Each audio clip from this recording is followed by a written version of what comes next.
propaganda that can be used against the state and can injure the integrity of the military because these propagandas can be used as a counter-rhetoric by the rebels against them. Now, we don't think that the propaganda is merely telling people what the military is doing. We think it's about selective omission of the things that the military has failed to do and the government has failed to do as well. When people on the ground were able to spot these things and were able to correct the military through the propaganda, we don't think that it places the government or the military in a good light. Thanks.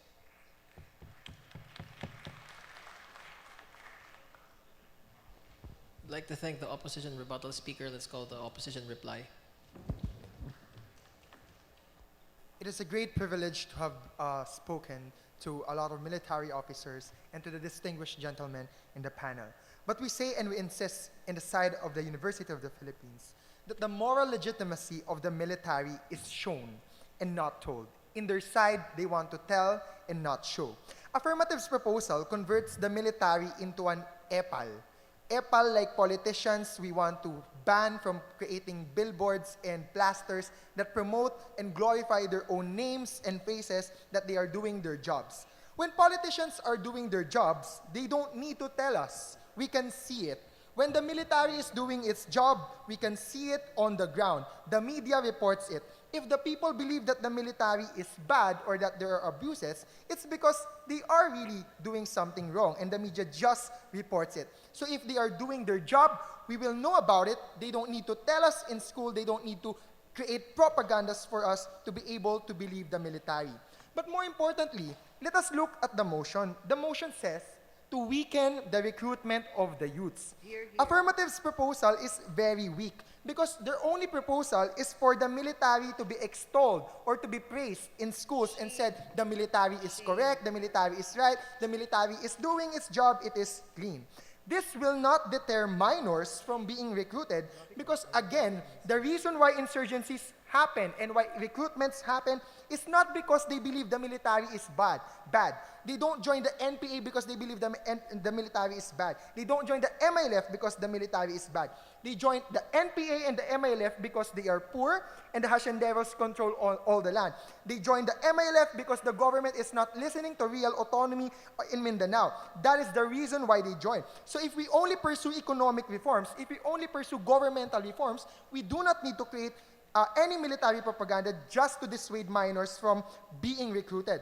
But more importantly, we've clearly established the clear decline on the number of recruits ever since 1980s at the height of 26,000 NPA rebels and 40,000 MILF or NMLF troops. If you only have 4,000 and 10,000, 15,000 now, there must be something that has been working in the period of 30 years between then. And they say it's because of President Ramos' propaganda program. But all presidents did not have that kind of program. And we said that President Ramos' period of administration enjoyed the highest GDP rates, which shows that the reason most likely that recruits were very low during that time is because the economic prosperity that trickled down on the ground prevented people from becoming recruited.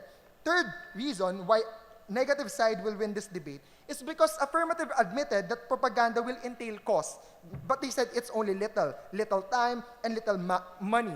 But even if you spend little time and little money on this propaganda, it's highly immoral to spend any centavo on a propaganda which should have gone to economic reforms or to conditional cash transfer programs or other social welfare programs of the government so as to deter them from being recruited. Last reason why the negative side will win this debate and why even in the future we should never consider military propagandas. Government side says propaganda is the incentive for the government to pursue economic reforms. This is no guarantee at all, and this was what they insisted from second to third speaker. Politicians promise all the time, but still they do not deliver. Again, military and the politicians should show they're doing their jobs and should not tell us that they're doing their jobs. We don't need propaganda for the military and for the government to work. They should show us that they are really good and doing their jobs. They don't need to be EPALs. Thank you. I'd like to thank the negative reply. Let's call the affirmative reply. This speech is for the people of Zamboanga, who, according to our opposition whip, already know that the government is doing something about it. Apparently, the rebels are there just for fun. The reason why, even if they already know these things, and even if they're already hearing these things, is not believable is because the NPA is out there saying so many things unchecked, telling them that what they're hearing are lies. That's what we wanted to correct. That's why anything that they hear from the government still doesn't work.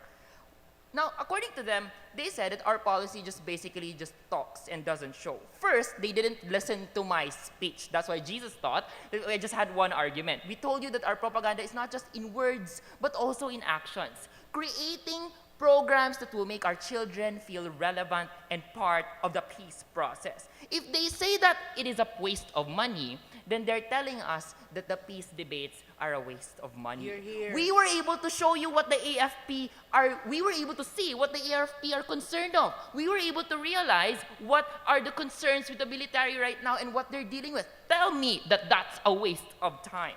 The only response from opposition is that it's necessary. Anyway, there are other forms of propaganda going on out there. First, they never explained how these other propagandas will be destroyed with the military propaganda so they can work together. Secondly, if they say that propaganda is okay, even the NPA's propaganda, why can't the military join in on the fun? Because all of the things that they said never proved to us why the propagandas that are existing in the present scenario are targeted to children. Our children feel irrelevant. They want to be heard. Don't let the NPA to be the first to reach out to them. If they say that it's costly, fine. We have to spend on these kids because they are worth it. Let's create avenues for them to be heard, because if you're going to say that propaganda should be abolished because they're expensive, then let the DOH and the DepEd stop creating promotional values on the school as well. Well, they said that the NPA's families will be offended. Well, the question is, what about those people who are not going to be offended? Are we just going to leave them influenced by the NPA? Our policy may not be perfect, but we need to do something about those who are at the risk of recruitment. How do you protect the undecided families, Mr. Chair, who are living next door to these insurgents? They said that you don't want to offend the roots, but as a result, you're allowing them to grow an entire tree. This is a bad standard, Mr. Chair, because we don't think that the state should just stop doing something because some people will be offended. Obviously, the NPA will be offended because they will be telling us that it's wrong to resort to violence to be able to be heard, which is what they're doing. At least we're sending the right message. We're doing the right thing. But even then, the people who will opt out of school and become violent aren't exactly hopeless, because that's why my partner was able to explain that the reason why they are left to resort to violence is because they have no other choice. They need to be told that there's still something that's going on, that they still have a choice, that they can run to the military if they are going to be recruited by the NPA. They said, lastly, that the government or the policy will only lead us to see good things about the government, only one side. This is where they were unresponsive to our scenario. Because no matter what we do, the NPA is already doing their own propaganda. Right now, the people are only hearing bad things about the government. So what if they hear good things, if they are true? At least on our side, we force both parties to be accurate because we know that we don't want each other to be calling them out on their lies, ladies and gentlemen. So at least, ladies and gentlemen, if there are propaganda going around, both parties will be heard on the basis of that truth. We are a people of a democracy. And after all that we've said and done, I cannot believe why opposition would say that we should just leave the undecided children alone just because those who have already been recruited can no longer be saved. We have to do something because I fear the day that we might never be able to call ourselves as the people of that democracy. And that's even the worst part. Because if we're still going to not do something after how they're influencing all our children, I don't even think we still have the right to call ourselves people. I'd like to thank the affirmative reply. Please cross the House. We thank all the debaters.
on Lieutenant General Alan R. Luga, the Vice Chief of Staff of the Armed Forces of the Philippines, for a short message.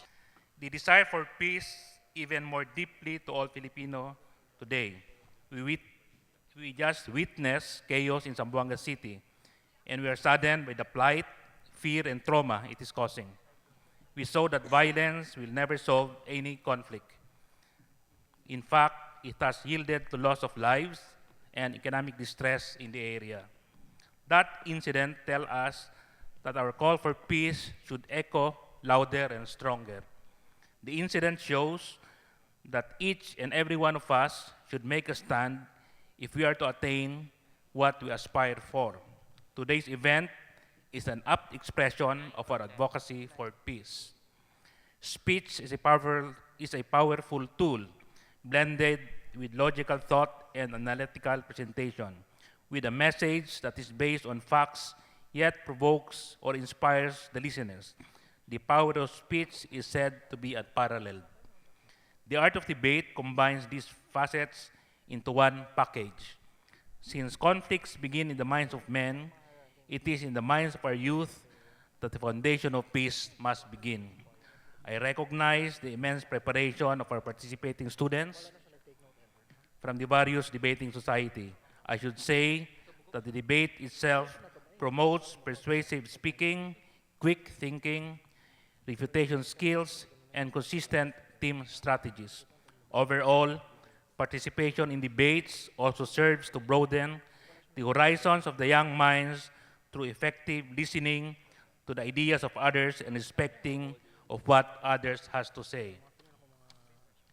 I personally believe that through this peace debate, we not only instill patriotism among the students through the discussion and exchange of ideas, this also serves as a medium wherein we inculcate the values of respect, compassion, and responsibility among our youth. That our youth may learn to respect everyone despite differences in religion, university, or social background. We should respect the uniqueness of each individual and appreciate our diversity, and that these differences enrich our society. May the knowledge gained from this event inspire our youth to be compassionate and to empathize with the people who have suffered through conflicts and other forms of violence and injustice. It has been the advocacy of the AFP to empower our youth. We greatly believe in the youth of today. We greatly believe in your potentials, which remain not fully developed and maximized in matters of peace and security. That is why we are calling to all of you today. We are inviting you and encouraging you to be a part of our bayanihan. Let us awaken the true essence and character of the Filipinos, which thrive in the spirit of peace and bayanihan. Thank you, Lieutenant General Luga. Now is the moment We've all been waiting for the announcement of the championship results. Let's have President of the LaSalle Debate Society, Mr. Paulo Franco, to come up on stage to give us the results of the Best Speaker and Best Adjudicators Awards. Every tournament, we recognize individual speakers and judges. And the way we recognize them is through the culmination of their speaker scores per round during the elimination. So there were 5 elimination rounds. And for the judges, we use the rating method that was given per round. So today, I'm here to recognize the top 3 best adjudicators and the top 3 best speakers. So for the best adjudicators for this event, at third, we have Aliana Gutierrez from Ateneo de Davao University.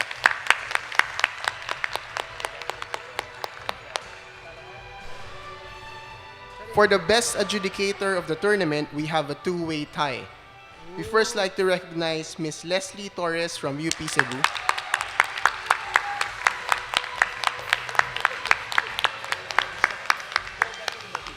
She is tied with Ms. Nadine Marcelo from UP Manila, who is unfortunately not here today in this event. For our best speakers of the tournament, we initially wanted to recognize 3. However, there was a 5-way tie at second. 5-way tie at second. Beginning on the second best speaker of the tournament, Mr. Jesus Falses from UP Diliman.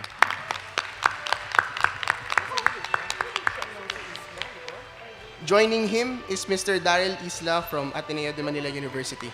Joining them at second is Mr. Abo Hernandez from Ateneo de Manila University. Joining them is Arnold Bukoy from Western Mindanao State University. The final person at second best speaker is Mr. Rafael Lim from UP Manila, who is unfortunately not here today. And to recognize the best speaker of the tournament of the first Philippine Collegiate Peace Debates, we have Giano Libot from Xavier University.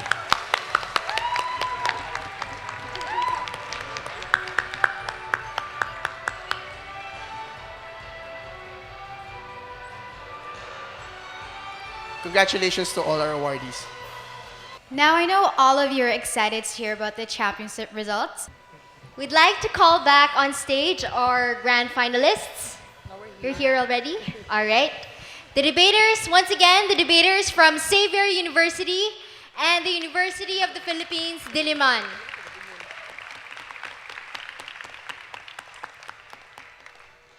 We'd also like to invite here on the podium Chief Adjudicator Robin Sabolino to announce the winners, the champion. 5-4 split. The first runner-up award goes to the affirmative side.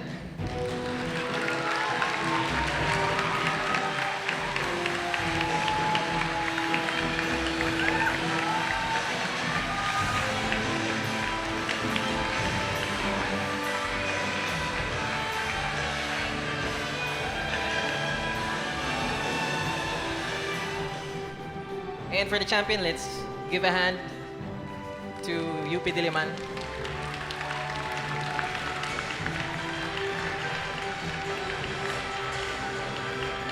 So again, congratulations to our champion. They won 30,000 pesos from the Office of the Presidential Advisor for the Peace Process. And congratulations to the first runner-up. They were awarded 10,000 pesos, again from the Office of the Presidential Advisor for the Peace Process. At ngayon kasama natin si Ms. Ira Gail Zamudio, ang Director ng PCPD. So ngayon natapos na ang event, you can breathe now. How do you feel? I feel very ecstatic actually about the outcome of this event, and I'm very happy that it was successful despite some technical difficulties, despite some difficulties with the participants as well. You know, it was very successful still, and I hope that the people will appreciate the discussion that happened tonight.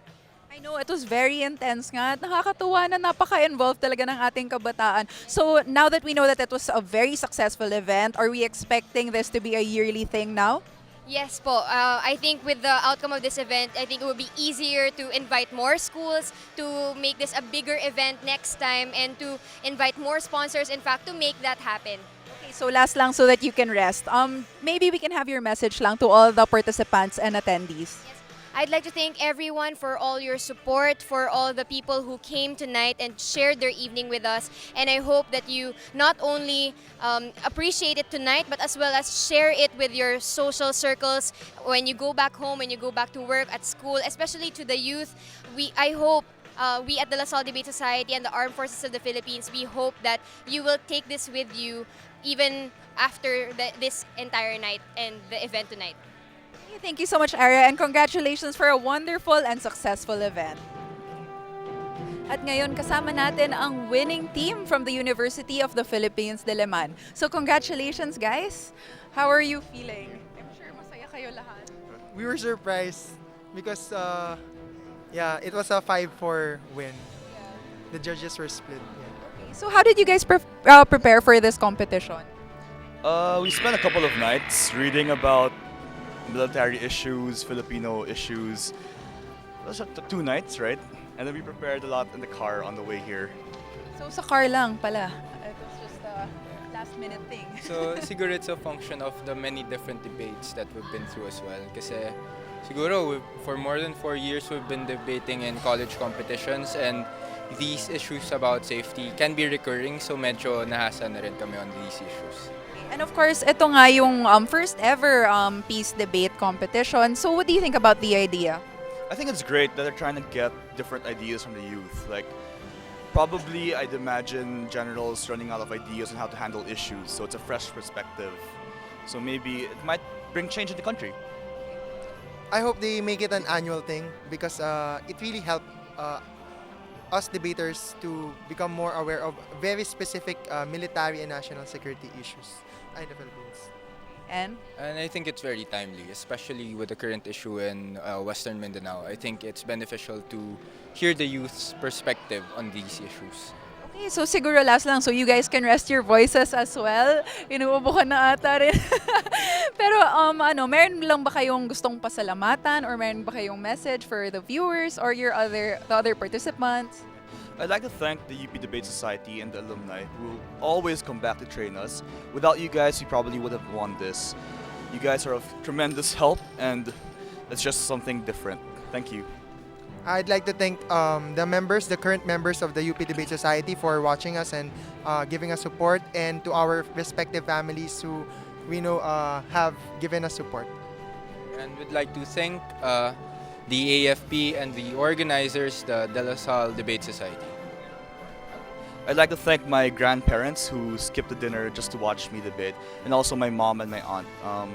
It's different talaga when your family supports you in what you do. It makes you really happy and makes you believe in yourself. So thank you guys, and once again, congratulations. It was really fun to watch you.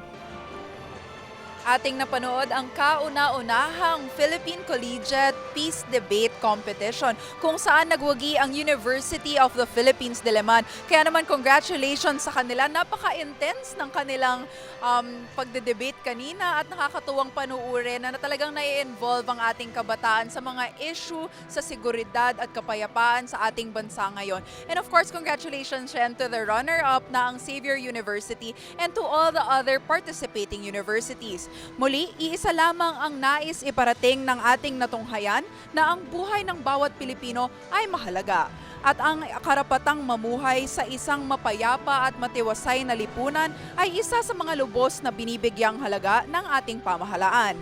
Inyo pong naitunghayan ang First Philippine Collegiate Peace Debates Competition mula dito sa AFP Theater. Ako po si Carla Lizardo na bumabati ng isang mapayapang gabi sa inyong lahat.